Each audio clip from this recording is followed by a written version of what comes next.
Hi, I'm Stacy from Garden Design, and today we're talking everything azaleas. If you're looking for a plant that will bring color and vibrancy to your garden, azaleas could be just the answer. Azaleas come in a wide range of colors, from white to pink to purple, and even shades of coral and orange. Gardeners not only love them for their showy flowers, but also for their glossy green foliage. Plus, azaleas are easy to grow and care for, which makes them a popular choice for gardeners of all skill levels.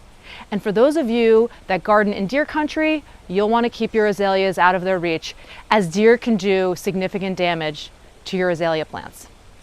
First, the basics. Most azaleas are hardy in zones 6 to 9, with some deciduous varieties hardy down to zones 3 to 5.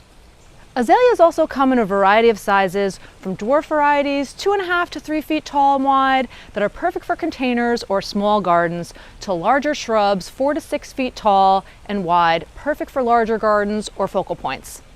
Azaleas prefer partial or dappled shade and can tolerate more sun in northern climates. However, make sure they're not getting too much shade, as that can result in fewer blooms. Azaleas prefer rich acidic soil with a pH between 4.5 and 6, and good drainage is essential.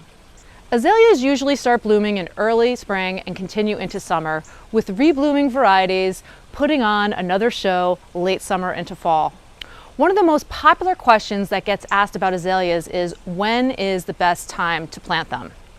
You want to plant your azaleas in the cooler months of early spring or fall to prevent them from being shocked or stressed by weather that is either too cold or too hot. One really important thing to remember about azaleas is that they have very shallow roots. This makes them more sensitive to water stress because they don't have those deeper roots that go down and search for water. Watch for wilting, curling leaves or brown foliage as a signal they're not getting enough water. And if you're growing your azaleas in containers, remember that containers will dry out much faster than plants planted in the ground. So keep a close eye on them. They'll probably need more frequent watering than those in the ground. Adding a layer of mulch around azaleas will also help hold in moisture and protect their shallow roots. To keep your azaleas healthy and producing those beautiful blooms, apply fertilizer in spring to get them going. You'll want to use one that is specially formulated for acid-loving plants like azaleas, camellias, and rhododendrons. Another popular question is how and when to prune azaleas. Most azaleas bloom on old growth, meaning next year's flower buds are set the prior year.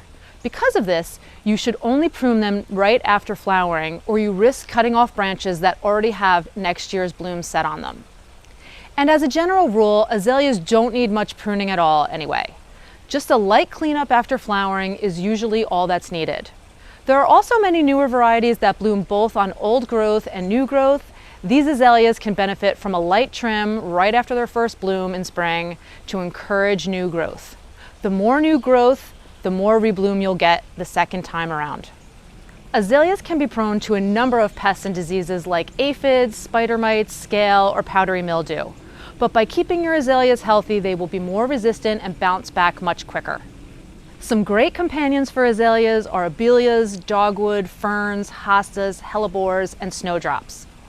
Whether you're planting them in garden beds, containers, or as an accent or focal point, azaleas are sure to add a pop of color and texture to your garden.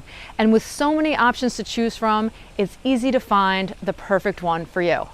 Thanks so much for joining me in the garden today. I'm Stacy with Garden Design. I'll see you in the next one.